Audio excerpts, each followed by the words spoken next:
Hey guys, tonight we step back to a time when alarm clocks were crowing roosters and the concept of sleeping in was a laughable luxury. You trudge awake before the first orange smear of sunlight touches the muddy thatch rooftops. Your back stiff, your feet numb from the cold stone floor or squishy straw beneath you. The air is heavy with the earthy aroma of livestock and damp earth, a smell that might make your modern self gag. But for you, it's the scent of the day beginning. You probably won't survive this day without a strong stomach for chores and rationed bread. But that's the charm of being a medieval villager. Life is relentless, sensory, and utterly grounded. So, before you get comfortable, take a moment to like the video and subscribe, but only if you genuinely enjoy what I do here. While you're at it, drop your location and local time in the comments. It's always fun to see who's awake for this historical trip. Now, dim the lights. Maybe turn on a fan for that soft background hum, and let's ease into tonight's journey together. The first thing that hits you is the cold. Not the polite chill of a modern morning, but a bone-deep, penetrating cold that makes your teeth chatter involuntarily. You swing your legs over the side of the straw mattress, wincing as your bare feet meet the frigid dirt floor. Around you, the village is stirring. Hens cluck and peck, goat bleats somewhere in the distance, and the blacksmith's apprentice coughs into the pre-dawn mist. The sounds are raw, unfiltered, uncurated. Even the air seems alive, carrying scents of smoke, manure, and wet moss. Fringe scholars have noted that some peasants would use a concoction of crushed herbs to mask these odors, but historians still argue whether these potions were more about superstition or actual effectiveness. You pinch your nose and step outside anyway, the mud squelching between your toes, the chill biting at your calves. The sun hasn't fully risen yet, but the sky blushes faintly with hints of pink and lavender. A fleeting reminder that beauty exists even in laborious routines. Your neighbors begin this same ritual, rubbing sleep from their eyes, nudging animals awake, and muttering prayers under their breath. You join them, carrying a bucket to fetch water from the village well. The bucket is heavy, the rope coarse against your palms, and your muscles grumble in protest. A crow perches nearby, watching you with what feels like judgmental intelligence. Perhaps wondering why humans insist on such misery so early in the day. You dip the bucket into the well, feeling the cold water slosh and swirl, wondering briefly if any medieval peasant actually enjoyed this part of their day. Probably not. But there is a rhythm, a rough poetry in the repetition.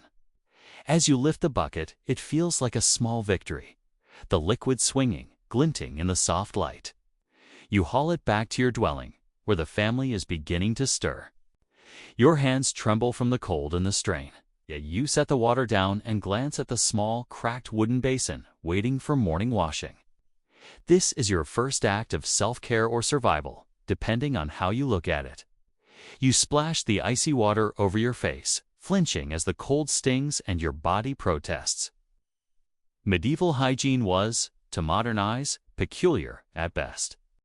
Some villagers would add herbs or scented oils, lavender, rosemary to the water. And fringe accounts suggest that certain concoctions were thought to ward off evil spirits as much as grime. You scrub quickly, mindful of time, aware that the animals won't feed themselves and the day won't wait. Historians still argue whether such rituals were consistent or sporadic, influenced more by superstition than practical necessity. You shake your head, water dripping down your arms, and step toward the barn, where the goats, chickens, and maybe even a pig are beginning their morning cacophony. Feeding animals is a task you approach with both dread and an odd affection. The chickens cluck indignantly as you scatter grain. The goats nuzzle your sides impatiently, and the pig snorts like it has some private joke you're not part of. You move from stall to stall, shoveling hay, tossing feed, and muttering under your breath about the sheer amount of work involved. A neighbor waves from across the yard, juggling a basket of eggs while warning that someone's cow wandered near the stream again. You nod in acknowledgement, secretly impressed that some semblance of communication persists despite the chaos. The morning continues its relentless march. You carry water to the kitchen hearth, where a small fire sputters, promising warmth and the possibility of a morning meal. The smell of bread or whatever scraps might be baking is a tiny comfort, though you know it will be rationed carefully. Medieval bread could be dense, sometimes even gritty, made from coarse grains that modern palates would barely recognize as food. Yet for you, it's sustenance, a tangible link between toil and reward. Fringe accounts claim that some villagers flavored it with nettles or dandelion roots, though historians still argue whether these additions were nutritional strategy or mere flavor experimentation. You nibble a small piece, appreciating its warmth, its presence, and the rare sensation of sitting for more than a few seconds. Outside, the village awakens fully. Smoke curls from chimneys, mist rolls off the river, and the distant sound of a bell signals the approaching hour. You trudge through the muddy lanes toward the communal well, feeling the first pangs of hunger and the constant ache in your lower back. Every step is a reminder that this day will demand more than your body wants to give. But there's a rhythm, a strange comfort in knowing what comes next. The repetition, the simplicity, the immediacy of each task. You breathe in the sharp air, smell the mix of animals, mud, and fire, and prepare for the next chore without needing a written schedule. As you fetch more water, you notice a glint in the mud, perhaps a lost coin, or merely a reflection of the pale sun. Medieval peasants might have dropped items like this daily, and fringe accounts suggest that some believed these objects carried spirits or luck. You pocket the shiny fragment anyway, partly from habit, partly because superstition, or not. It's something to hold on to in a world where little belongs to you outright. Historians still argue whether small charms or talismans were widely used, or mostly imagined by later storytellers romanticizing peasant life. You shrug and continue toward the barn, where the first proper stirrings of work begin. The animals ready, and the day demanding attention. By now, the sun peaks fully over the horizon, casting long shadows across mud-packed lanes. You pause briefly, noticing the subtle hues of dawn reflecting off wooden beams and thatched roofs. It's fleeting, this beauty, almost a secret reward for those awake enough to witness it. You remind yourself that moments like these are rare, and that survival doesn't always leave space for contemplation. Still, the sensory memory lodges in your mind the cool air, the smell of damp earth, the chorus of animals, all a prelude to the relentless rhythm of chores, labor, and small joys that make up your life. In this first stretch of the day, you faced cold, mud, and early labor, all before the village fully stirs. You've tasted bread, carried water, and acknowledged the small wonders of a dawn that's alive with scent, sound, and fleeting light. You've glimpsed how superstition, herbal remedies, and communal life intertwine in ways that modern convenience obscures. And somewhere in the back of your mind, a little voice whispers, "The day has just begun, and there's no turning back." Remember that cold water, that crow, that suspiciously shiny fragment in the mudjewel? Meet them again, in one form or another, as you trudge through this relentless, vivid medieval morning. The morning continues, and you find yourself engaged in the humble rituals that define the early hours of village life. You splash water over your face again, just to be sure that the drowsy chill has truly departed. And notice how the icy river stream bites at your skin like a persistent puppy. Your neighbors have already begun their routines. One woman kneads dough with hands coated in flour. A man hefts a sack of grain onto his shoulders, and children chase each other across the muddy lane, squealing with reckless energy. You probably won't get a moment of peace, but there's a rhythm to this chaos that's almost soothing, like a heartbeat you can sync with if you try. You step into the barn to check on the animals. The goats have discovered a patch of fresh hay and are happily munching, their soft bleats harmonizing with the distant clucking of chickens. You shoe a particularly stubborn goat that has taken a liking to your ankle, muttering that it clearly thinks it owns you. Fringe accounts suggest some peasants believed animals had spirits or could communicate omens, though historians still argue whether such beliefs were widespread or exaggerated by later chroniclers. You shake your head and continue with feeding, scattering grain carefully to avoid squabbles among the hens. Next comes washing up in earnest. The river water is icy, the current swift, and the bottom littered with slippery stones. You bend over to scoop water into a wooden basin, feeling the sting as droplets land on exposed skin. Medieval hygiene was complicated. Some villagers bathed weekly, some used herbal infusions for cleanliness, and some relied on a quick splash, believing that cold water could stave off disease or evil spirits. Fringe sources mention a paste made from crushed crocodile dung claimed to prevent lice, though whether it actually worked is anyone's guess. You grimace at the thought, but historians still argue whether these odd remedies were routine or reserved for the particularly eccentric. After your frigid morning rinse, it's time to tend to the household chores. You sweep straw and mud from the floors, noticing that the broom is almost too coarse for comfort. It scratches your palms and catches on stray bits of hay. But there's satisfaction in clearing the space, in creating a small domain of order before the day's chaos fully descends. The fireplace, your central hub for warmth and cooking, needs attention too. You poke at the embers with a long stick, coaxing a few stubborn sparks into life. Smoke curls lazily toward the low rafters, mingling with the aroma of drying herbs. You inhale and appreciate this sensory anchor, even as you think about the back-breaking work that waits beyond these walls. Feeding the family comes next, which is largely a matter of rationing small portions of pottage, bread, or leftovers from the previous evening. You ladle lukewarm gruel into wooden bowls, stirring to smooth out lumps, and distribute it evenly, mindful that envy or hunger could spark unnecessary conflict. Some fringe accounts suggest peasants-flavored pottage with dandelion leaves or nettle to vary the monotony, though historians still argue whether these additions were genuinely nutritive, or simply an attempt to inject a hint of pleasure into an otherwise bland diet. You take a tiny taste yourself, grimacing slightly, and remind yourself that survival often tastes better when swallowed quickly and without complaint. As the household begins to eat, the children wander near, tugging at your sleeve or asking for more bread. You chase them gently, balancing authority with affection, and feel a flicker of warmth despite the chill seeping through your clothes. Medieval childcare wasn't exactly leisurely. Kids often followed their parents into work early, learning tasks through observation. Yet there were moments of playfulness, of laughter amidst struggle. And historians still argue whether these moments were occasional relief or an integral part of social development. You scoop up a small child who's fallen into the mud, brushing off straw and grime while noticing the gleam of curiosity in their eyes. Tending the garden is your next ritual, and it's a mix of toil and meditation. You pull weeds, turn soil, and check for signs of pests or disease. The aroma of wet earth rises to meet you, mingling with faint traces of morning smoke.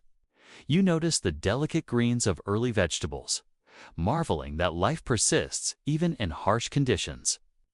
Fringe tales speak of magical herbs that could cure anything from stomach aches to mysterious fevers, though historians still argue whether villagers truly believed in such remedies or if they were more superstition than practice. You pluck a sprig of thyme, inhaling its pungent scent and imagining it warding off illness, not spirits, at least the common cold. Animal chores continue to demand attention. You milk the goats, careful to avoid nicks or spills, and marvel at the sticky warmth of fresh milk in your hands. The barn smells strongly of hay and manure, an aroma that modern noses might balk at, but which you've grown used to, even fond of.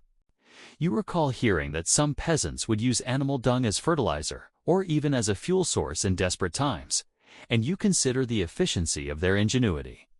Historians still argue whether these practices were universal or simply the domain of particularly resourceful households. You finish milking, pour the liquid into a crude wooden jug, and set it aside to cool, knowing it will provide a rare nutritional boost later in the day.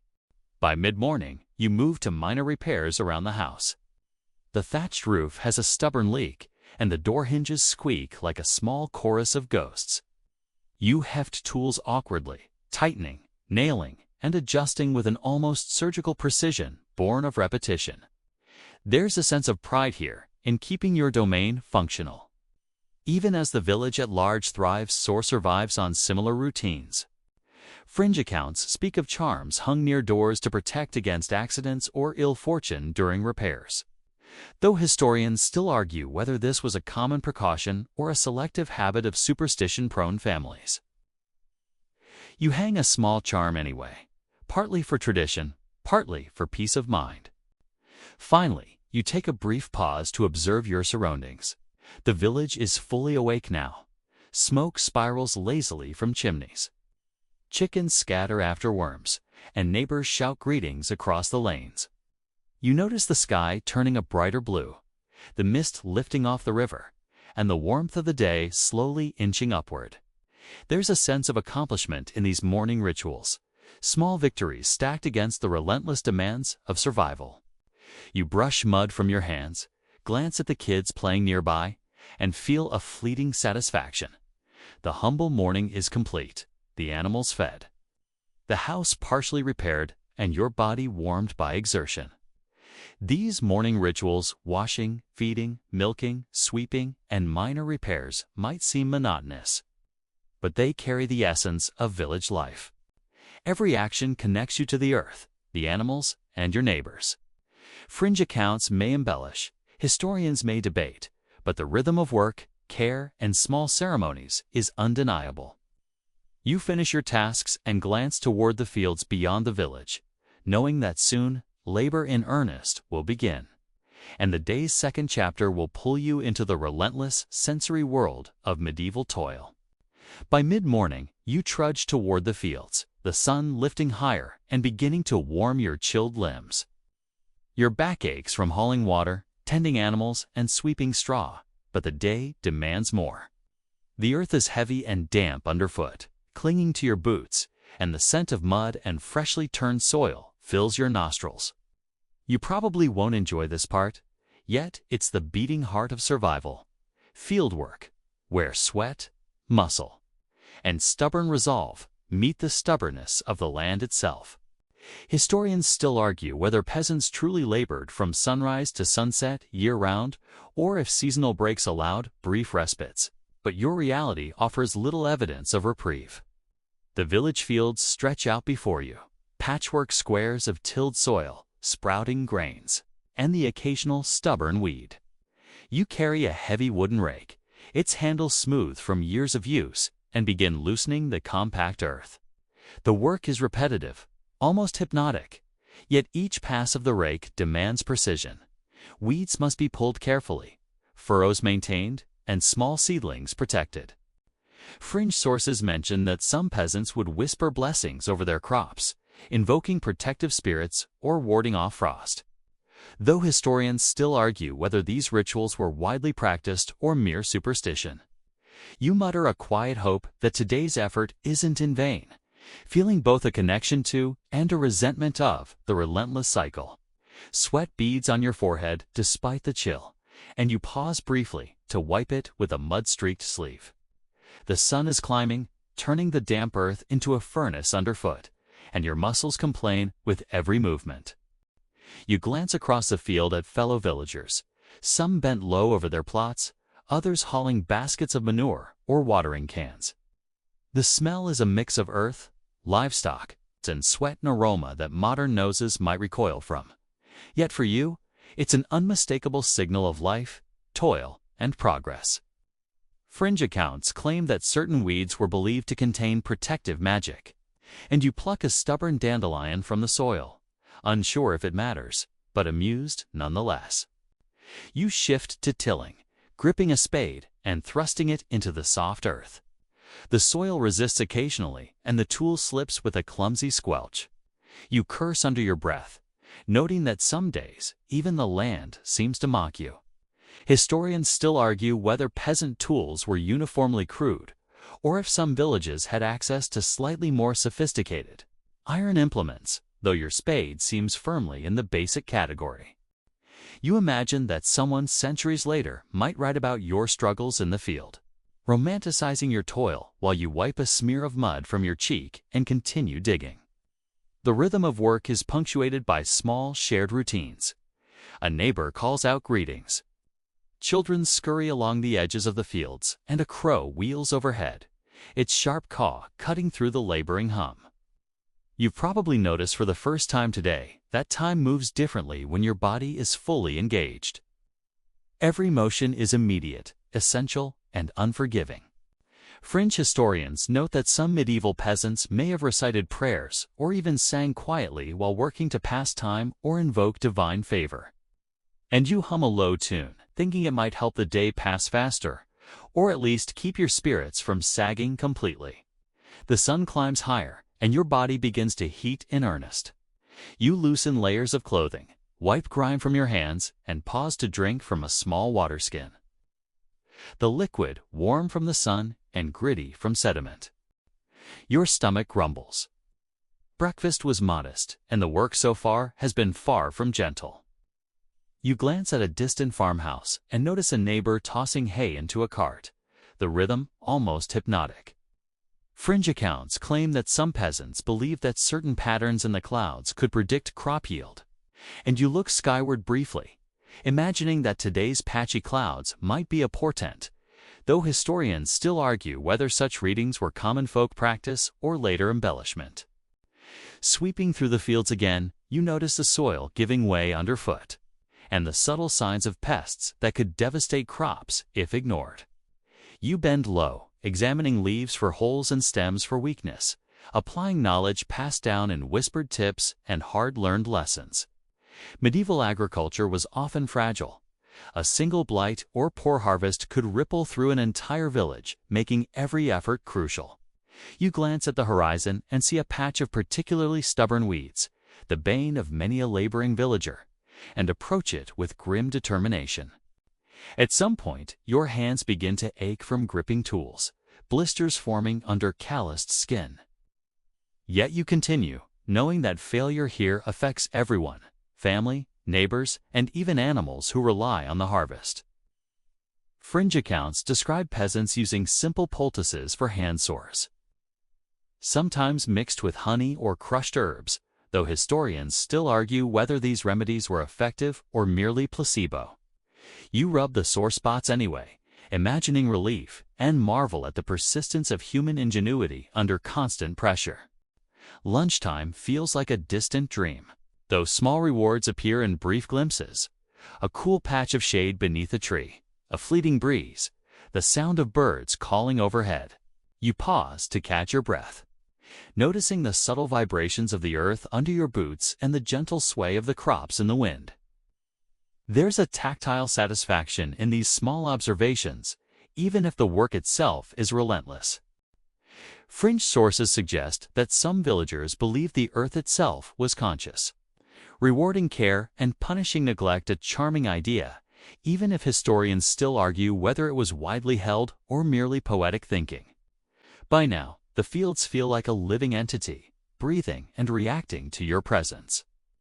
You notice a cluster of nettles, remembering Fringe claims that these plants could cure fevers or even repel evil.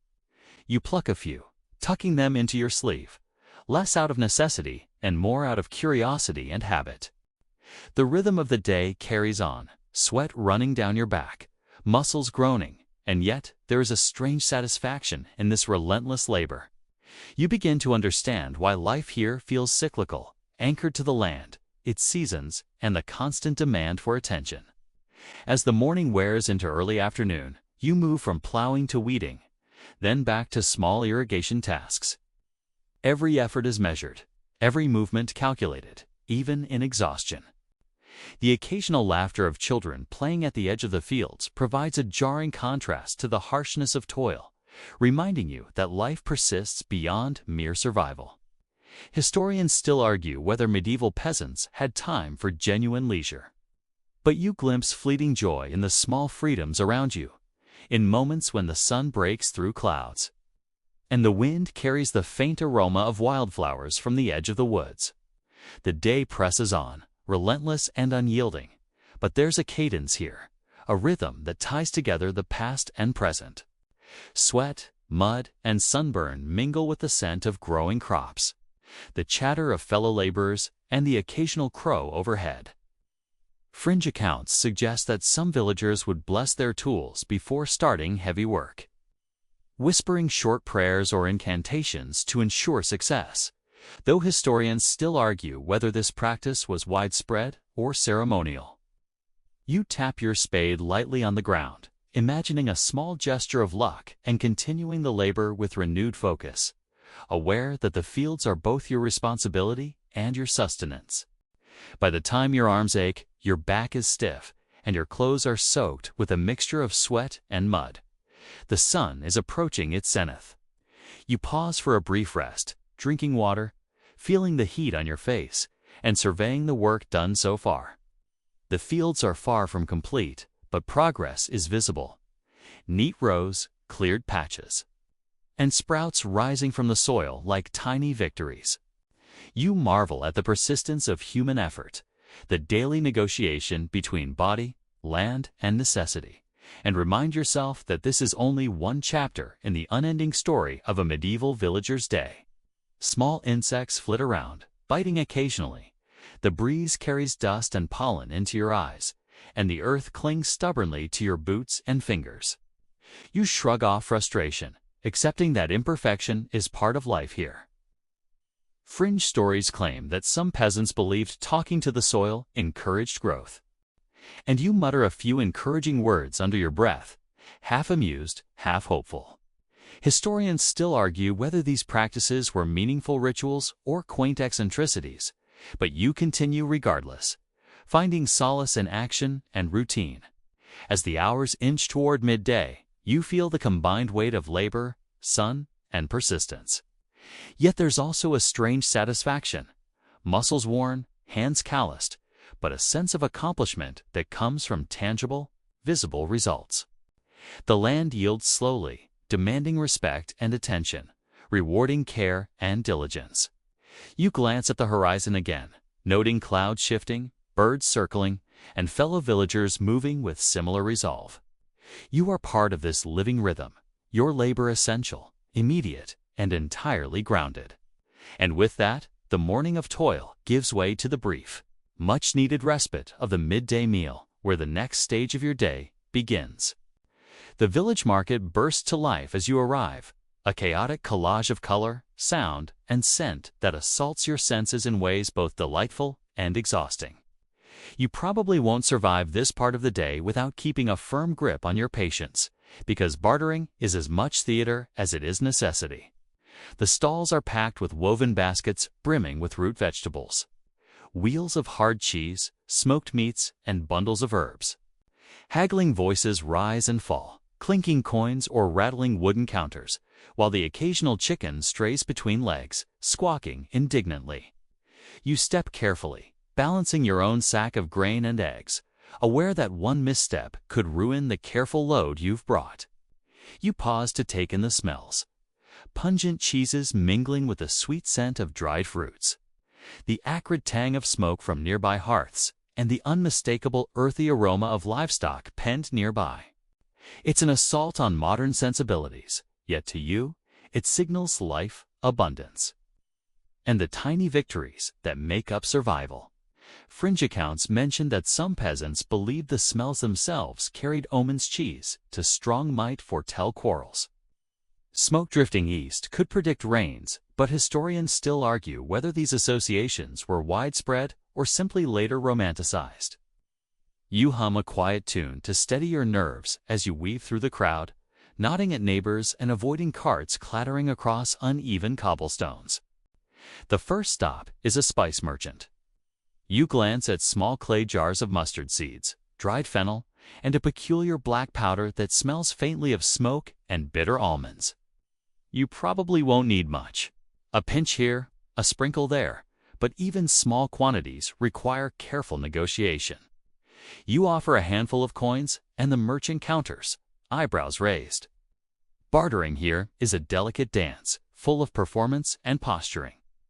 Fringe stories suggest some peasants employed elaborate gestures or ritual phrases to gain advantage in trade, though historians still argue whether such theatrics were common or simply exaggerated in later chronicles. You grin wryly at the exchange, feeling a pulse of small triumph as a deal is struck. Moving onward, you encounter a stall selling textiles, rough woolen cloaks, coarse tunics, and brightly dyed scraps that might brighten even the dullest wardrobe. You run your fingers over the fabric, noting the uneven weave, the occasional knot, and the strong scent of dye and lanolin. The colors are vivid, almost jarring against the muted palette of the village, and you imagine a festival or a rare celebration where such garments might appear. Fringe accounts claim that villagers sometimes used plants to dye cloth themselves, including woad for blue and madder for red, though historians still argue whether home-dyed fabrics were as widespread as sources suggest. You nod to the vendor, tuck a small scrap under your arm, and continue through the throng. You pause near a stall of oddities, where dried herbs hang in bundles and small trinkets dangle from twine. A curious charm catches your eye, a tiny carved figure that looks like a hybrid of bird and human. You probably won't survive your skepticism entirely unchallenged, because superstition threads through everything here. Some believe these charms protect livestock or ensure fertility of crops. Others see them as decorative oddities. Historians still argue whether these talismans carried genuine belief or were merely tokens of habit.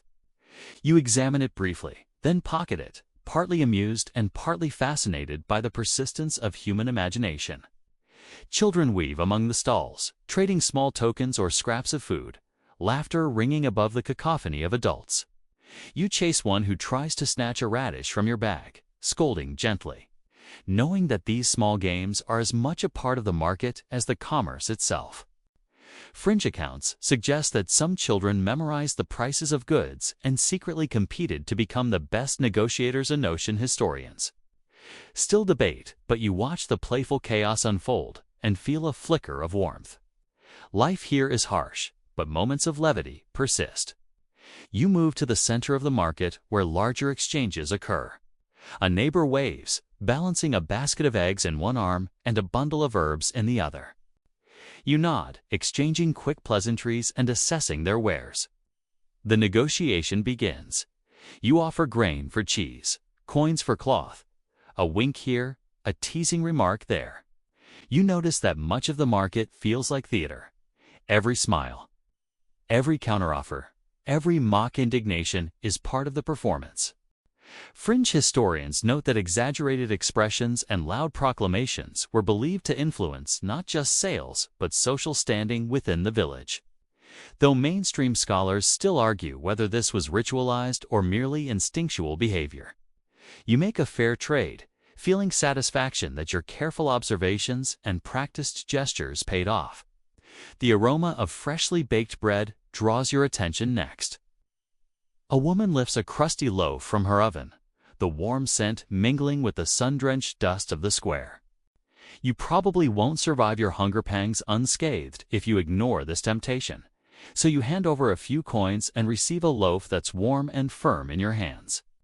The texture is coarse, the flavor nutty and slightly sour, yet every bite feels like sustenance and small luxury rolled into one.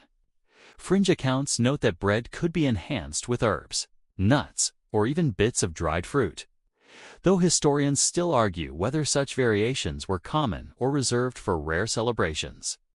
You tuck the loaf carefully into your bag, imagining the family's gratitude later. Nearby, a small crowd gathers around a storyteller who gestures wildly, recounting a tale of enchanted livestock and mischievous spirits in the neighboring forest.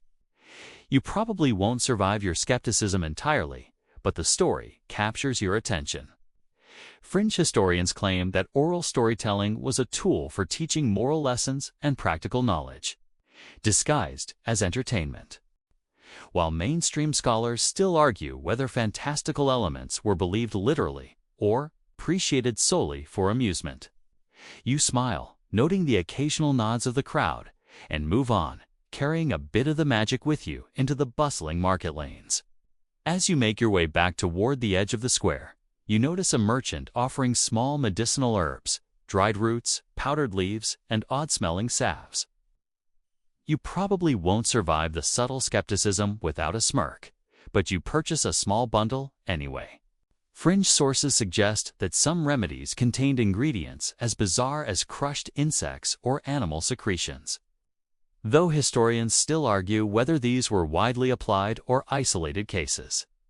You tuck the herbs carefully into your bag, thinking perhaps it's better to have them and not need them than the opposite. Finally, your market visit winds down. You've bartered, observed, laughed, and worried in equal measure. Your arms are heavier with goods, your hands stick slightly from handling coins and produce, and your stomach rumbles for a proper meal. The market is a vibrant reminder that even in a harsh, muddy world, community, resourcefulness, and small pleasures persist. Fringe tales of luck, omens, and enchanted objects mingle with the practical necessities of commerce, while historians still argue how much ritual and belief influenced everyday transactions.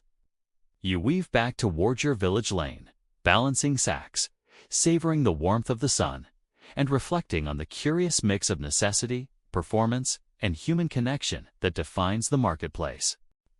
By the time you step away from the square, the rhythm of the village resumes around you.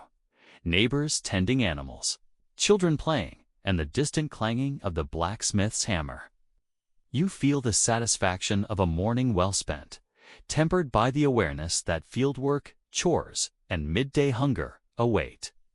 But there's a pulse here, a tangible heartbeat of community, exchange, and survival that carries forward, threading through each interaction, every glance, every haggled coin.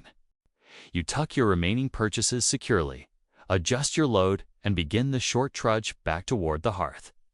Ready to enter the next chapter of the day, midday meals, murmurs, and the fleeting comfort of sustenance. The midday sun hangs lazily above the village, casting a warm glow over mud-caked lanes and thatched rooftops. You trudge back from the market, balancing sacks of grain, bread, and herbs with aching arms, aware that your stomach is demanding immediate attention.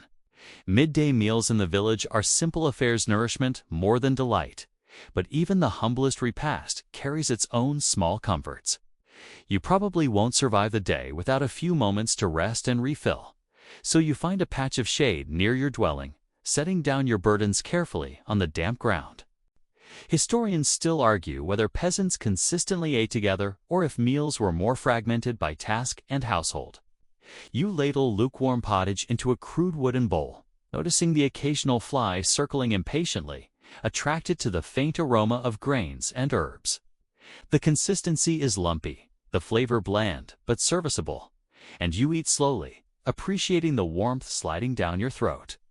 Fringe accounts mention that some villagers added bits of wild greens, dandelion leaves, or even crushed acorns to vary the monotony of their meals, though mainstream historians still debate whether these were genuine culinary experiments or embellishments by later chroniclers. You take a small piece of bread, breaking it deliberately into tiny chunks, and chew with the awareness that each bite is both sustenance and tiny victory. Around you, the village hums with life.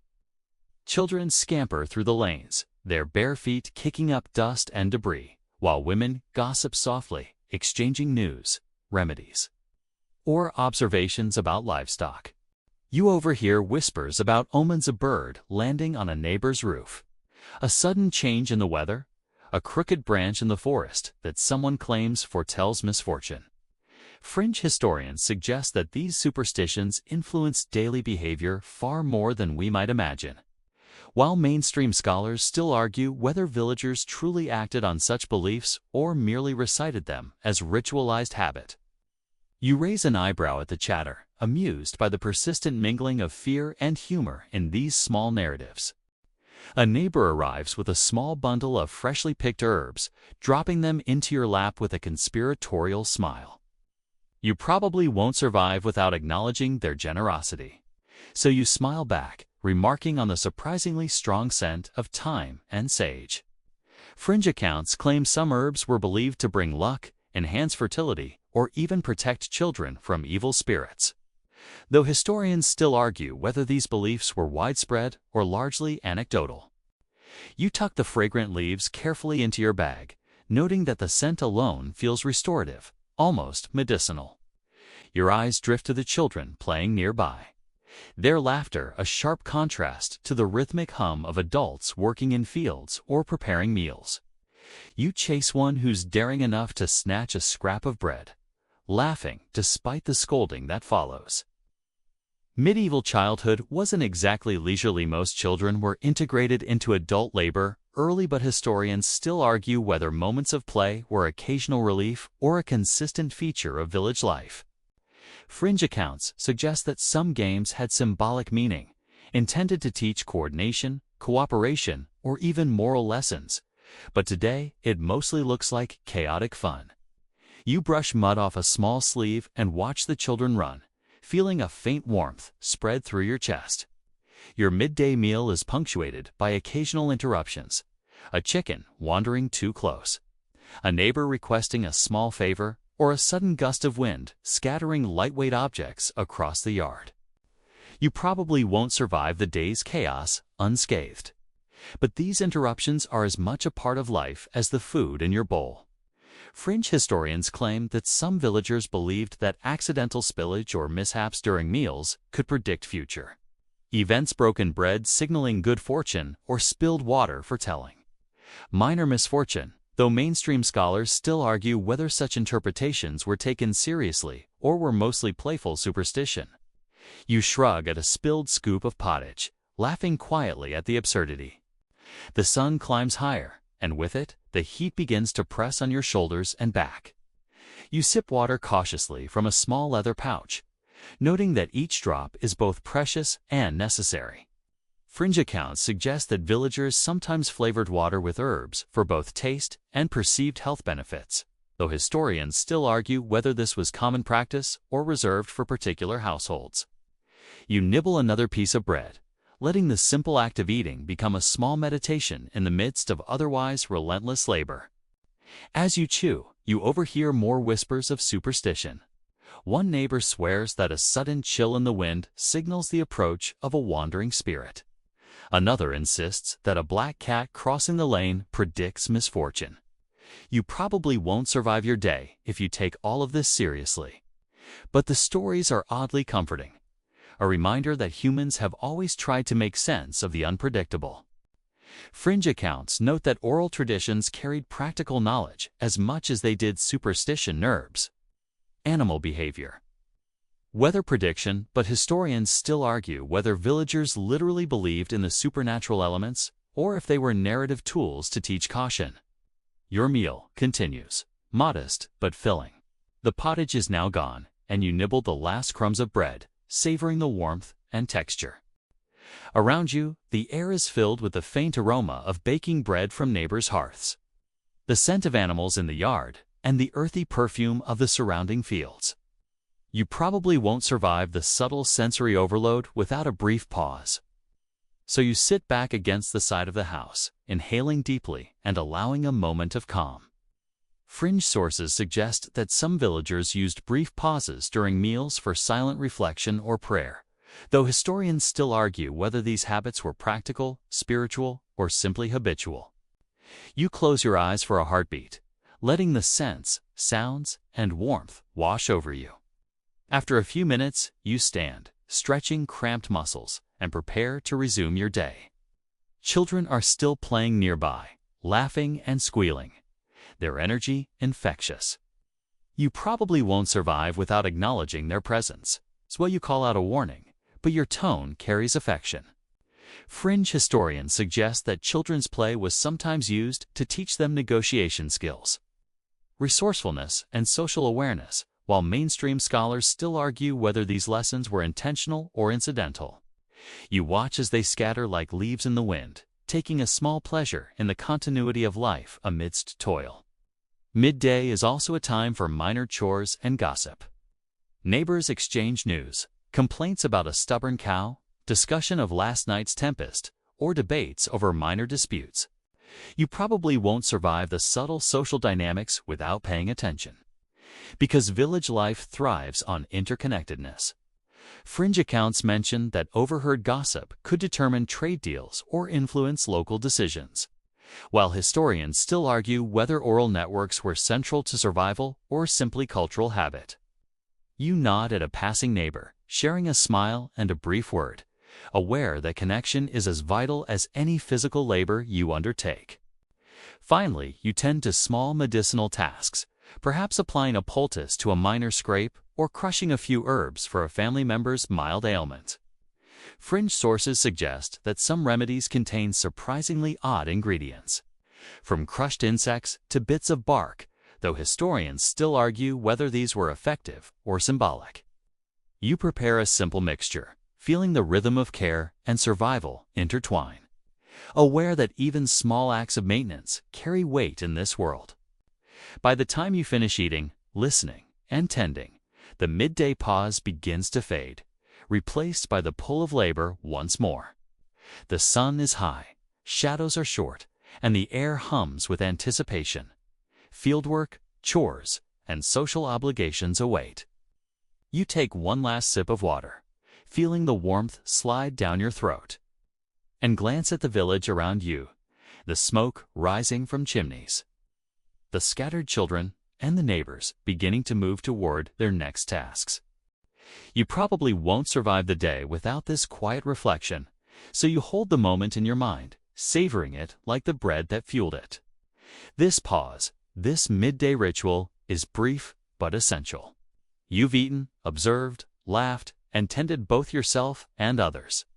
Fringe accounts, oral traditions, and historians' debates swirl around you like invisible threads, reminding you that each gesture carries meaning, whether practical, symbolic, or both.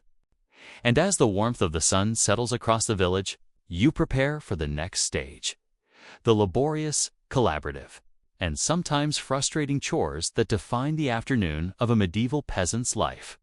Afternoon descends with a different rhythm, less frenetic than morning, but no less demanding. You trudge back into the routine of village labor, hauling water, mending fences, and helping with communal projects that seem to multiply the moment you turn your back. You probably won't survive without a steady focus, because fatigue has begun to set in, making each motion slightly slower, each lift slightly heavier. Historians still argue whether communal labor known as day work or corvée was strictly enforced by lords or largely voluntary. But for you, there's little choice. The village depends on everyone pulling their weight. The first task is tending the livestock again. Goats bleat impatiently, cows shift restlessly, and chickens scramble for scraps. You scoop hay into a feeding trough, careful to distribute it evenly, noticing the stubborn goat that has developed a taste for the feed meant for the others. Fringe accounts suggest some villagers spoke to their animals, believing that encouragement or gentle admonishment proved productivity or deterred bad luck. Historians still argue whether these interactions were habitual, ritualized, or simply a reflection of affection between humans and animals.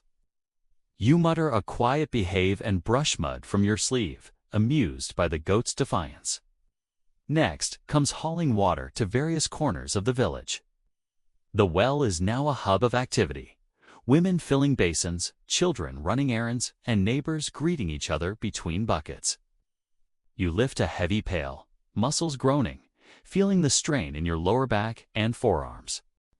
Fringe sources note that some peasants would use whispered prayers or charms to lighten burdens, though historians still argue whether this was common superstition or isolated habit.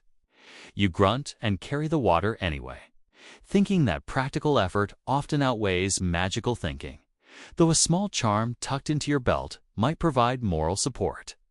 Repairing fences occupies the next portion of your afternoon. The wooden slats are warped, nails rusted, and mud has undermined the posts. You hammer, wedge, and adjust, mindful that poorly maintained boundaries could lead to wandering livestock or disputes between neighbors.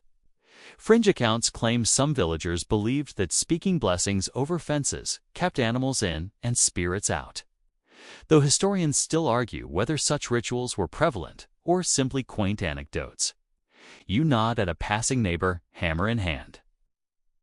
And imagine the invisible lines of protection forming along the edges of the yard. Communal projects demand extra energy. A neighbor has organized repairs to the chapel roof, and you're drafted to haul thatch and tie beams in place. The sun now sits high, its heat pressing down on your back, sweat soaking your tunic and mixing with the grime of a full morning. You probably won't survive the day if you linger on discomfort, so you focus on rhythm. Lift, adjust, tie, repeat. Fringe historians suggest that some villages had chants or songs to coordinate collective effort, while mainstream scholars still argue whether these were practical tools or oral traditions romanticized later. You hum a low, steady tune, synchronizing movement with effort, finding solace in the repeated, tangible progress. At the same time, smaller tasks demand attention. You patch a leaky roof over a neighbor's stable, scoop manure into compost heaps, and mend a broken wheel on a cart. Each motion is precise, yet repetitive, drawing a quiet meditation from you. Fringe accounts note that certain motions, like rhythmic hammering or scooping, were believed to invite luck or ward off misfortune, though historians still argue whether this was superstition or natural pattern recognition. You swing the hammer carefully, mindful of the rhythm and your own fatigue, feeling a strange satisfaction in labor that produces immediate results. By mid-afternoon, your body is warm, hands calloused, and muscles aching. You pause to rest briefly, catching your breath and observing the village around you. Smoke curling from chimneys, children playing near the stream, and women chatting while scrubbing clothes. You probably won't survive the relentless march of chores without acknowledging these moments of connection. Fringe accounts suggest that even idle chatter could transmit knowledge, recipes, remedies, or warnings about livestock, though historians still argue whether the oral network was formalized or simply incidental. You nod to a neighbor, exchanging a brief story about a stubborn pig, feeling small relief in shared amusement. Gardening and tending small plots also fall under your responsibility. You weed, water, and prune with careful hands, noting pests and the subtle signs of plant stress. The aroma of damp soil, herbs, and sun-warmed vegetables rises around you, a sensory anchor amidst otherwise relentless toil. Fringe sources claim that talking to plants could improve growth or yield, though historians still argue whether such practices were symbolic, practical, or purely imaginative. You murmur encouragement to the tomato seedlings, partly in jest, partly in hope that your attention matters at all. Meanwhile, small repairs around your own dwelling continue. A shutter hangs crookedly, the door squeaks, and the straw mattress you slept on that morning needs occasional fluffing to keep insects and moisture at bay. You probably won't survive the day without attending these minor tasks, because neglect can compound quickly in a medieval home. Fringe accounts suggest that small charms hung near doors or beds deterred pests and misfortune, while historians still argue whether this was common or idiosyncratic. You adjust the shutter, glance at the tiny talisman you tucked into the corner, and smile faintly at the intersection of superstition and practicality. The animals demand attention again, milking the goats, collecting eggs, and coaxing the chickens back toward coops. Your hands are sticky with straw, mud, and milk, the aroma rich and pervasive. Fringe sources mention that some villagers performed small prayers while milking to ensure productivity, though historians still argue whether this practice was widespread or ceremonial.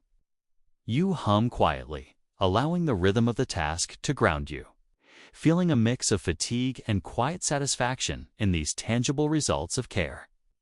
You notice children at the edge of the yard, attempting small chores themselves, gathering firewood, feeding poultry, or carrying water. You probably won't survive without acknowledging their efforts, so you offer guidance, correcting gently and praising when deserved. Fringe accounts suggest that early integration into labor instilled discipline and survival skills, while historians still argue whether these lessons were deliberate or incidental. You watch their nimble movements, marveling at both their determination and the fleeting moments of joy they managed to carve from hard work. By late afternoon, the sun begins to lean westward, casting long shadows across mud-packed lanes and tilled fields. You pause briefly, hands on knees, feeling the combination of exhaustion and accomplishment. The communal projects are mostly complete, fences repaired, roofs patched, and livestock tended. Fringe stories speak of small rituals to mark the end of labor, from a whispered thanks to the earth to the stacking of tools in precise order. Though historians still argue whether these were meaningful or symbolic gestures. You arrange your tools carefully, imagining the subtle magic in order and rhythm. As the workday wanes, the village begins its transition toward evening. You probably won't survive the day if you ignore the signs. Children tire. Livestock settle, and neighbors begin returning to hearths for food and warmth. Fringe accounts suggest that the collective rhythm of labor and rest structured village life as much as formal laws or social hierarchies. While historians still argue whether the communal aspect was voluntary, enforced, or culturally ingrained. You notice the subtle shift, feeling both relief and a quiet anticipation for the evening rituals that will follow. By the end of the afternoon, your body aches, your hands are raw, your clothes are drenched in sweat, mud, and the scent of the earth. Yet there is satisfaction in tangible accomplishment. Tasks completed, animals fed, repairs made, and communal obligations fulfilled. Fringe accounts, oral tradition, and historians' debates swirl in your mind, adding texture to the raw physicality of the day. You step back, surveying the village bathed in late afternoon light, aware that the day's labor has shaped the rhythm, the environment, and your own body in ways immediate and profound. And as you prepare for the next stage afternoon chores intertwined with childcare, you carry both fatigue and a quiet pride, ready to continue the relentless, sensory, and intimate dance of medieval life. The late afternoon stretches like warm honey across the village, softening light and casting long shadows that dance lazily over mud-slicked lanes. You probably won't survive this part of the day without careful navigation because it's a delicate balance between chores, animal care, and managing the small humans who cling to your sleeves with relentless energy. You step into the yard, hearing the low murmur of hens settling into coops and the occasional bleat from a goat still craving attention. Historians still argue whether peasants strictly adhered to daily schedules or adapted fluidly to circumstance. But for you, the pace is dictated less by theory and more by the pressing needs of survival. You begin by gathering eggs, careful to avoid cracking the delicate shells. A particularly bold chicken pecks at your fingers, as if testing your patience. And you probably won't survive without a small scolding, delivered in gentle amusement. Fringe accounts suggest that some villagers believed eggs held protective properties. Eaten at specific times, they could ward off illness. Or kept in certain patterns, they might bring luck. Historians still debate whether these beliefs were widespread or more anecdotal. You secure the eggs in a straw-lined basket, mindful that one slip could undo your careful work. Next, you turn to milking the goats once more. The animals are stubborn, nudging and twisting in ways designed to test your resolve. Your hands, raw from repeated handling of animals and tools, ache, yet the rhythm of the task becomes oddly meditative. Fringe sources note that whispers of encouragement, gentle taps, or even low humming could increase milk flow, though historians still argue whether such practices were habitual or symbolic. You hum quietly, feeling the warm milk slide into the wooden pail, thinking about the small sustenance it will provide for the evening meal. Meanwhile, children swarm the yard, each demanding a fraction of your attention. One clings to your arm, begging for a scrap of bread.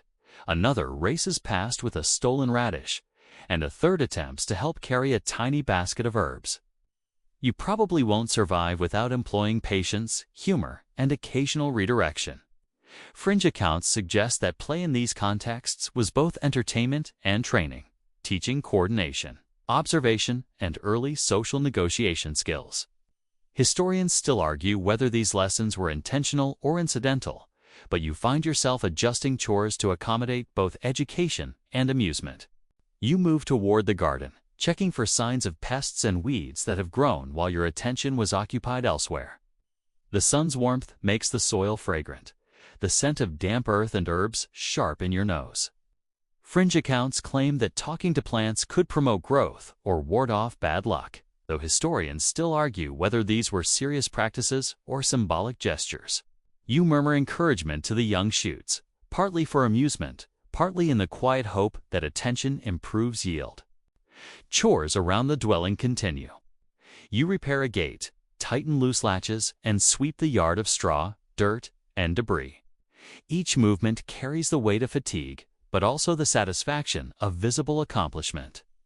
Fringe stories suggest that small ritual gestures crossing oneself before work or arranging tools neatly could invite luck or ward off accidents, while historians still argue whether these gestures were widespread or anecdotal. You tidy with care, allowing small order to counterbalance the chaos that surrounds the village. Watering and minor irrigation tasks demand attention next. Buckets are heavy, the river water tepid, and the sun dipping slowly toward evening. You probably won't survive without careful measurement and attention, because uneven distribution can compromise crops or provoke neighborly irritation. Fringe sources mention whispered advice to pour water clockwise or in specific patterns, believed to encourage growth, while historians still argue whether such practices were practical, symbolic, or merely superstition. You follow instinct and habit, aware that precision matters more than ritual in the heat of labor. You pause briefly to catch your breath, leaning on a worn spade while watching the village hum around you. Children continue to play near the stream, goats graze lazily, and neighbors call across lanes, exchanging news or small complaints. You probably won't survive without acknowledging these moments of communal life, because the social fabric is as essential as food, water, or shelter. Fringe accounts suggest that casual observation and gossip served practical functions, transmitting warnings, remedies, and resource information, while historians still argue whether these networks were formally recognized or purely organic. You nod at a passing neighbor, sharing a brief smile and exchange of news. Back at the barn, animal care continues. Feeding, brushing, and securing the livestock takes focus and patience, particularly as shadows lengthen and light fades unevenly across the muddy yard. Fringe sources claim that certain chants or gestures could prevent mischief or injury among animals, though historians still argue whether such rituals were routine or anecdotal. You sweep straw and hay carefully, ensuring comfort and security, and mutter a quiet blessing that may be habit, superstition, or both. Repairing and reinforcing the home draws your attention next. The thatched roof has loosened slightly. Doors creak in their frames, and small gaps in walls invite both drafts and pests. You probably won't survive the night without attention to these details, because neglect could have disproportionate consequences. Fringe accounts suggest that minor charms hung near doors or windows kept misfortune and rodents away, while historians still argue whether these practices were common or idiosyncratic. You tuck a small talisman into the corner, aligning it with instinct, order, and the quiet hope of protection. By late afternoon, shadows stretch long and golden, casting the village in warm light.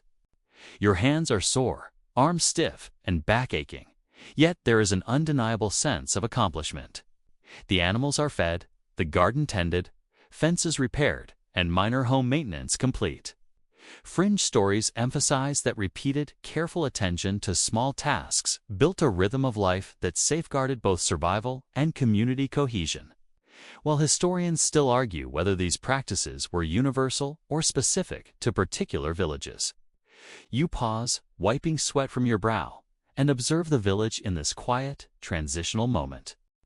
Children are still at play, their laughter a bright counterpoint to the rhythmic groan of tired adults.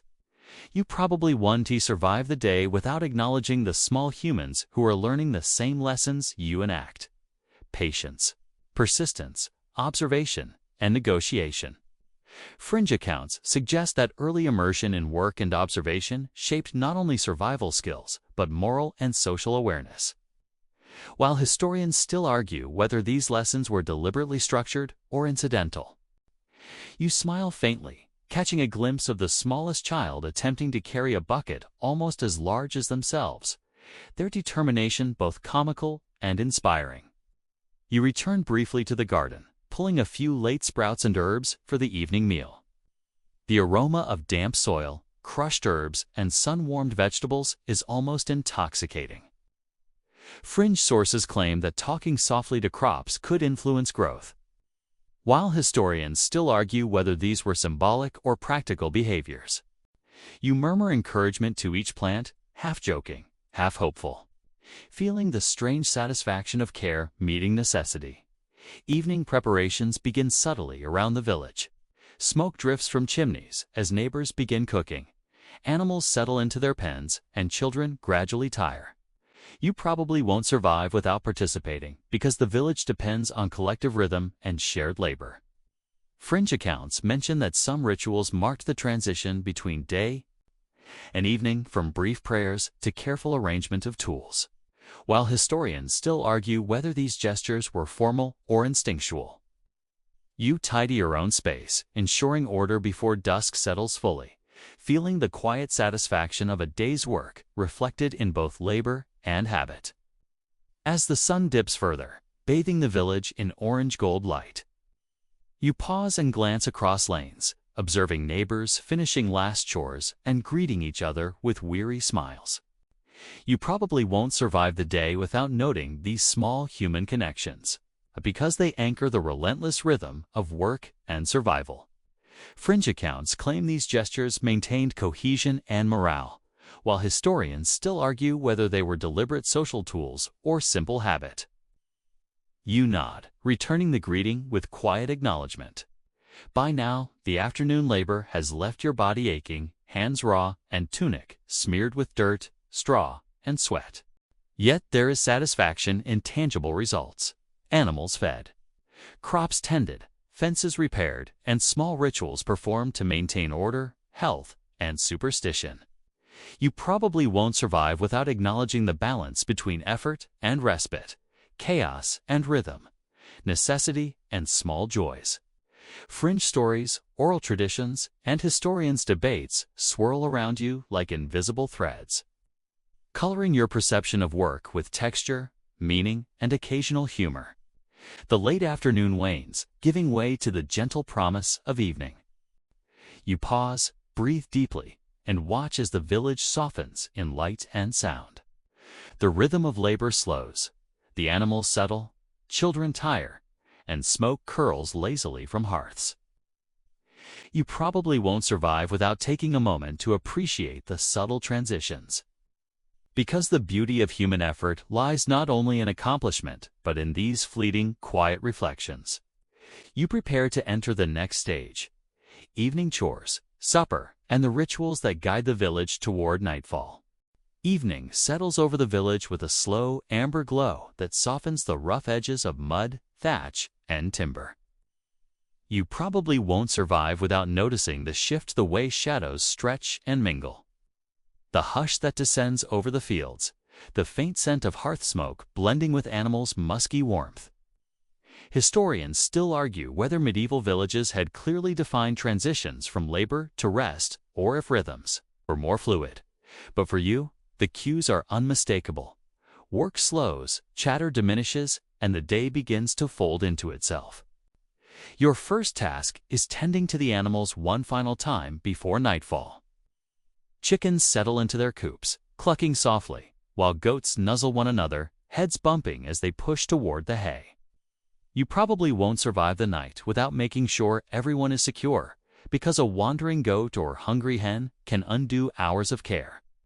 Fringe accounts claim that some villagers would whisper short prayers or trace protective marks on barn doors to ensure safety, though historians still argue whether these were commonplace rituals or personal habits.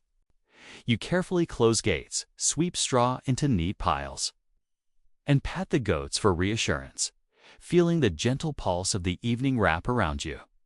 Next, you check the garden and smaller plots of crops, pulling a few weeds, gathering late sprouts, and inspecting leaves for pests. The fading light makes colors more muted, but the earthy smell of damp soil and herbs is amplified in contrast.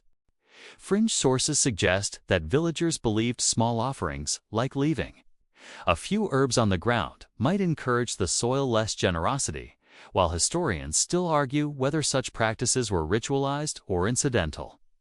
You tuck a handful of thyme into the compost heap, both amused and respectful, reflecting on the long hours spent coaxing growth from reluctant soil. Children linger near the edges of the yard, still eager to play, but beginning to tire. You probably won't survive without managing their energy, because their antics can disrupt evening tasks. You redirect one to help sweep straw, another to carry water for the animals, and chuckle at the way they mimic your movements, some clumsily, some with surprising skill. Fringe accounts suggest that children's mimicry was seen as part of their learning a way to absorb the rhythm of adult labor and social norms, while historians still argue whether these were intentional pedagogical moments or incidental byproducts of daily life. You watch them work, correcting gently and laughing quietly at their determined efforts. The preparation of the evening meal becomes your focus next. You gather ingredients collected throughout the day: late sprouts, herbs, bread, and milk. Cooking is a sensory journey, the hiss of milk warming in a clay pot, the fragrant mingling of herbs, and the subtle crunch of dried grains toasted lightly in a pan. You probably won't survive without attention to detail, because even a small misstep can ruin sustenance. Fringe accounts suggest that certain culinary rituals, stirring clockwise or adding salt at precise moments, could influence flavor or preserve luck, though historians still argue whether these were common practices or anecdotal curiosities. You stir slowly, inhaling the aroma, letting the process become a meditative transition between labor and respite. Neighbors pass by, exchanging brief words as smoke drifts lazily from chimneys. The community hums with a muted rhythm, punctuated by the occasional clatter of a cooking utensil or the distant bray of a goat. You probably won't survive the evening without noticing these connections, because communal life depends on the invisible threads woven between work, gossip, and shared necessity. Fringe accounts suggest that social observation at these times provided practical knowledge about weather, livestock, or disputes, while historians still argue whether these networks were formalized or entirely informal. You nod to a passing neighbor, smile at a child chasing a chicken, and let yourself absorb the muted orchestra of village life. Dinner is served on rough wooden boards, bowls filled with steaming pottage, bread chunks, and fresh herbs. You probably won't survive without savoring even a small portion, because nourishment is both survival and comfort. Fringe sources claim that meals were often accompanied by quiet words of thanks or small blessings, though historians still argue whether these were religious practices, habitual gestures, or superstitions. You break bread deliberately, chew slowly, and appreciate the warmth and fullness of the meal, aware that every bite represents both work done and care given. As you eat, you reflect on the day's labor: morning fields, midday market, afternoon chores, and now evening care. You probably won't survive without noticing the arc, because it's in the rhythm of effort and reprieve that medieval life is both grueling and strangely harmonious. Fringe accounts speak of villagers marking accomplishments with small symbolic gestures, such as stacking tools or arranging food thoughtfully, while historians still argue whether these were widespread rituals or incidental practices. You glance at your neatly arranged cooking implements and feel a subtle satisfaction, a quiet acknowledgement of order amid chaos. Evening chores extend beyond meal preparation. You check fires, sweep common areas, mend minor tears in clothing, and ensure animals are secure. The fading light makes each motion deliberate, measured, and mindful. You probably won't survive without focus, because fatigue and distraction can lead to mishaps. Fringe sources note that repeated, careful attention to small details reinforced rhythm, habit, and sometimes superstition, while historians still argue whether these behaviors were intentional or simply adaptive. You adjust a door latch, pat a goat one last time, and straighten a bundle of firewood with a practiced hand. Children finally settle near the hearth, or under the watchful eyes of older siblings. You probably won't survive without noting this change in energy, because it marks the transition toward rest, reflection, and social cohesion. Fringe accounts suggest that evening storytelling, songs, or simple chatter reinforced cultural memory, practical knowledge, and communal bonds. While historians still argue whether the fantastical elements were taken literally or appreciated mainly as entertainment. You listen to a neighbor recount a tale of mischievous spirits, smiling at the persistent mingling of imagination, caution, and amusement. By the time nightfall fully arrives, shadows have deepened, the village grows quiet, and the day's labor is complete. You probably won't survive the long night without attending to final routines, extinguishing stray embers, checking latches, and performing small rituals of safety and order. Fringe sources claim that these acts carried symbolic weight, signaling the end of labor and the protection of home and hearth, though historians still argue whether this was widespread practice or personal habit. You methodically walk through your tasks, aware of the subtle magic in routine, care, and preparation. Finally, you pause to observe the village bathed in dim starlight, a soft hush settling over buildings, animals, and people alike. The air cools, carrying the faint scent of herbs, soil, and smoke from chimneys. You probably won't survive without allowing yourself a moment to breathe and reflect, because it's in these quiet pauses that the day's toil and small victories crystallize into a sense of continuity and calm. Fringe accounts emphasize that nightfall rituals, both practical and symbolic, provided reassurance and structure, while historians still argue whether these were formalized practices or habitual, instinctive acts. You take a slow, deep breath, letting the sensory palate of the evening settle. The warmth of the last hearth fires, the soft cooing of doves, the distant laughter of children, the faint rustle of animals in pens. You probably won't survive without acknowledging this transition, because it marks the passage from effort to reflection, from the intensity of the day to the soft embrace of night. Fringe stories, oral traditions, and scholarly debates swirl quietly in your mind, reminding you that every gesture, small, repeated, symbolic, or practical, has meaning, context, and weight. The evening draws to a close, the village quieting under the attentive watch of stars. You probably won't survive without one final check on the spaces you care for. Animals secure, fires dimmed, tools aligned, and small charms in place. Fringe accounts claim that this final attentiveness preserves fortune and well-being, while historians still argue whether it was ritual, habit, or practical necessity. You nod quietly to yourself, aware that the day's labor, both visible and unseen, has shaped survival, community, and the subtle rhythm of life in the village. Night deepens, blanketing the village in velvet darkness, broken only by flickering hearth fires and the occasional glow from a lantern. You probably won't survive this quiet stretch without careful attention, because night brings both rest and subtle responsibilities. Animals must be secure, fires mustn't spread, and the lingering chores of the day demand your final attention. Historians still argue whether peasants maintained strict nocturnal routines or adjusted fluidly to circumstances. But for you, the rhythm is unmistakable. Check, adjust, observe, and rest. You begin with a final circuit of the animals. Chickens sleep soundly in their coops, their gentle clucking a lullaby against the backdrop of distant crickets. Goats nuzzle each other quietly, and the cows' low rumbles echo faintly in the barn. You probably won't survive the night if even one creature is overlooked, because disruption could ripple through the household and beyond. Fringe accounts suggest that some villagers whispered blessings over animals or traced protective marks on doors and stalls to ensure safety, though historians still argue whether these practices were widespread or largely anecdotal. You murmur a short blessing, checking latches and straw bedding, and feel the calm of care settling over the yard. Next, you ensure that fires are properly managed. Hearths are the heartbeat of the household, providing warmth, light, and the means to cook. You probably won't survive without careful oversight, because a stray ember could spell disaster. Fringe sources claim that ashes were sometimes arranged in specific patterns to ward off misfortune, though historians still argue whether this was ritualistic or practical.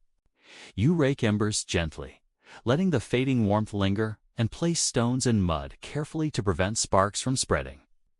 The act is meditative, almost hypnotic, and the gentle hiss of cooling coals becomes a lullaby in itself. Around you, the village quiets further. Only the occasional distant voice of a child or the bark of a dog punctuates the night. You probably won't survive without noticing these subtleties, because they signal ongoing life, vigilance, and the pulse of communal existence. Fringe accounts note that sounds of the night were interpreted as omens and owls hoot, predicting rain. A fox's cry foretelling misfortune, while historians still argue whether these interpretations influenced behavior or were retrospective storytelling. You listen carefully, absorbing the layered soundscape as a reminder that life continues in both action and perception. Back inside your dwelling, you perform minor evening chores, sweeping the floor, checking for gaps where drafts or pests might enter, and arranging tools and household items. Each motion is deliberate, a mix of necessity and small ritual. Fringe sources suggest that careful attention to order at day's end preserved health, fortune, and moral equilibrium, while historians still argue whether this was pragmatic, symbolic, or superstitious. You align bowls, stack firewood, and smooth straw bedding, finding satisfaction in the visible results of diligence. You turn your attention to food for the next day. Leftovers from evening meals are stored carefully, herbs bundled for preservation, and small portions set aside for family members or livestock. You probably won't survive the following morning without this planning, because sustenance requires foresight. Fringe accounts claim that herbs stored in specific manners could enhance health or luck, while historians still argue whether these methods were superstitious embellishments or practical wisdom. You tuck bundles into the shadows, grateful for the small rituals that blend function with reassurance. Children finally settle, yawns stretching across their small faces as they curl into bedding or straw mats. You probably won't survive without acknowledging the subtle transition, because their rest ensures continuity, safety, and quiet in the household. Fringe accounts suggest bedtime routines were often accompanied by whispered stories, prayers, or gentle songs, while historians still argue whether these practices were intended for moral instruction, entertainment, or protection. You tuck one child in, whisper a comforting phrase, and allow yourself a small smile at the fleeting innocence that persists amid hard labor.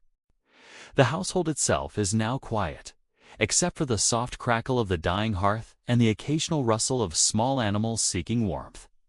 You probably won't survive the night without vigilance, because both safety and psychological comfort depend on small attentions, latching doors, ensuring animals are settled, and keeping tools out of harm's way.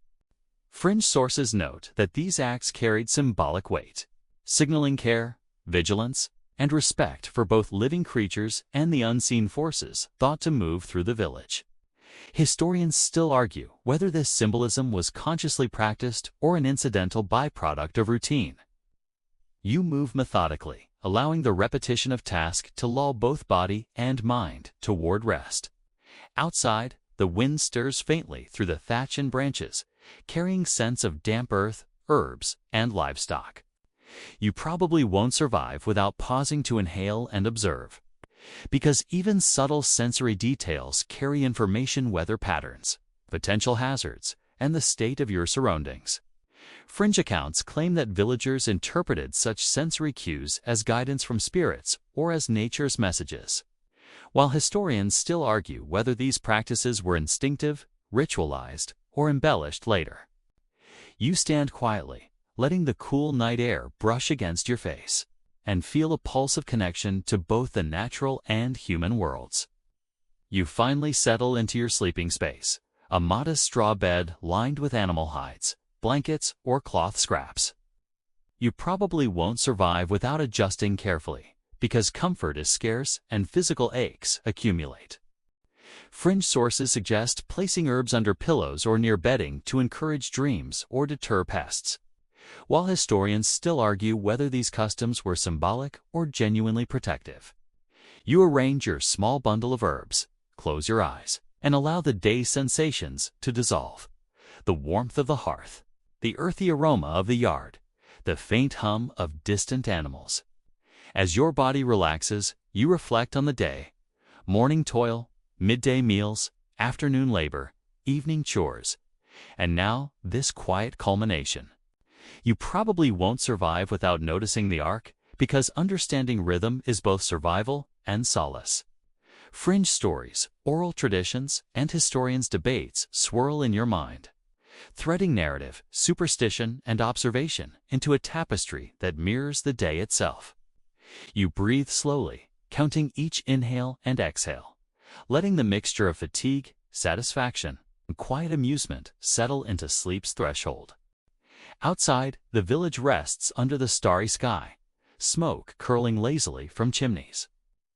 Animals nestled into straw, and distant hills fading into shadow.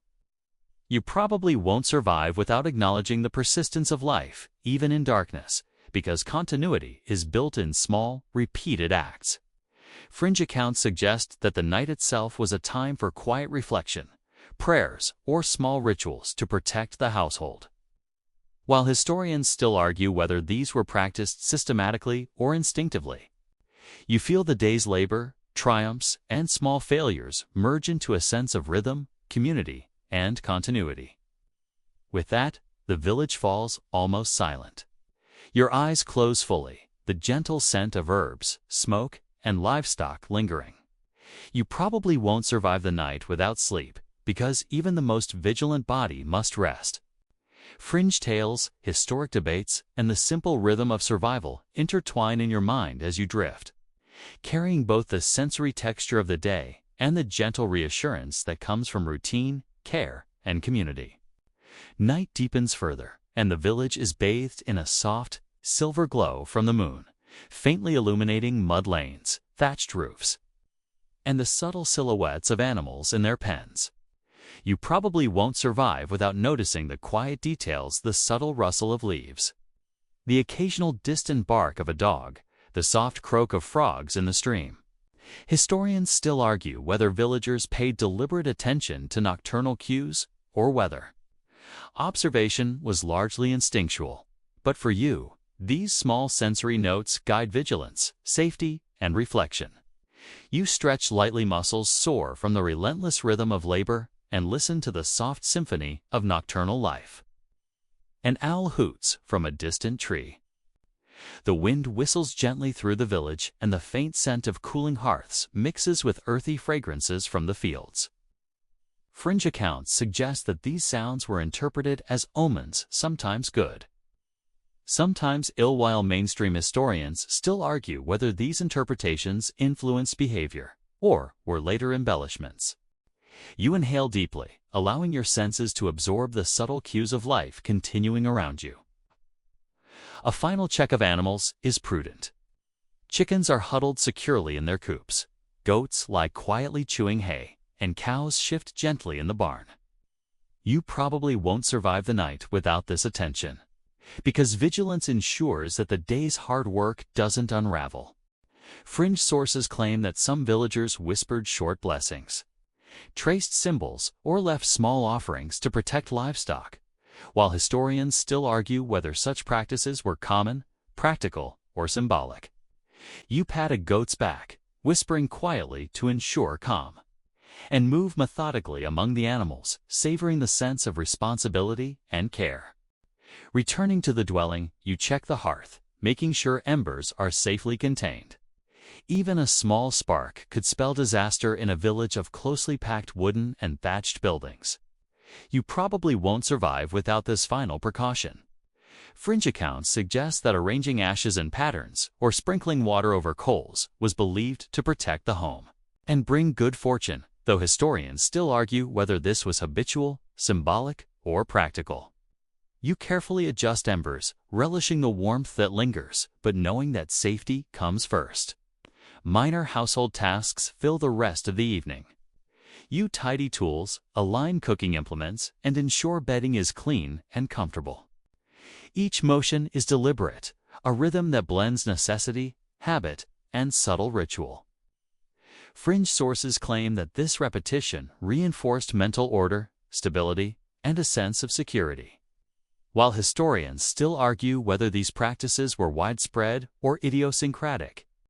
You straighten a small bundle of herbs, align bowls, and smooth straw bedding, appreciating the subtle order that offsets the day's chaos.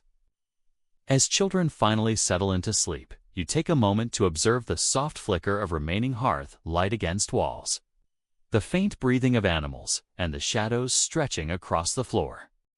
You probably won't survive without noticing the quiet. It's because reflection allows for both relief and preparation for tomorrow. Fringe accounts suggest bedtime observation carried protective and meditative value.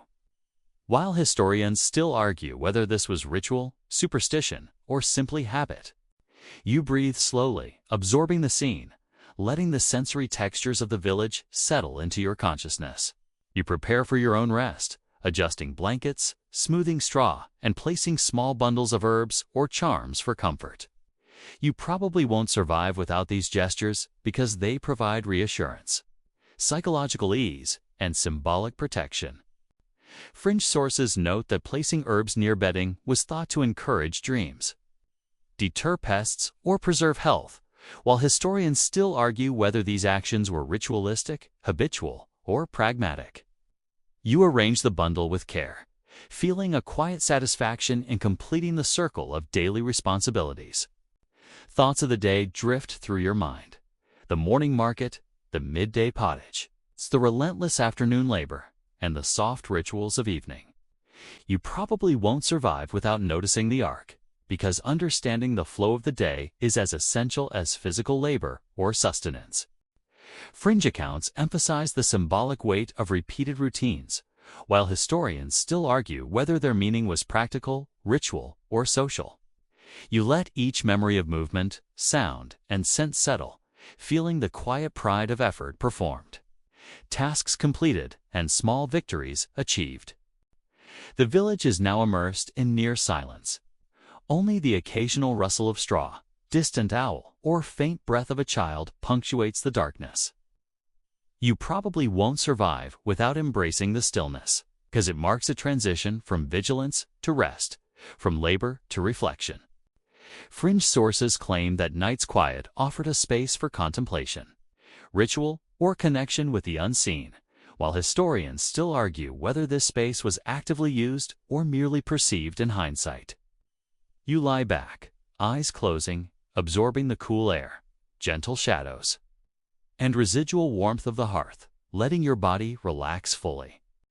Finally, sleep arrives gently, cradling your exhausted body after a day of relentless effort. Small joys and intimate connection with the rhythms of village life. You probably won't survive without this final surrender, because even the most diligent body needs rest to continue the cycle of survival.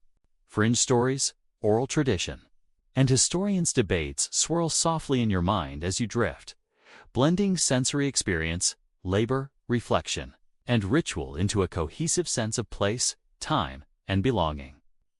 You breathe evenly, the weight of the day easing, as the village rests around you under the watchful gaze of the moon and stars.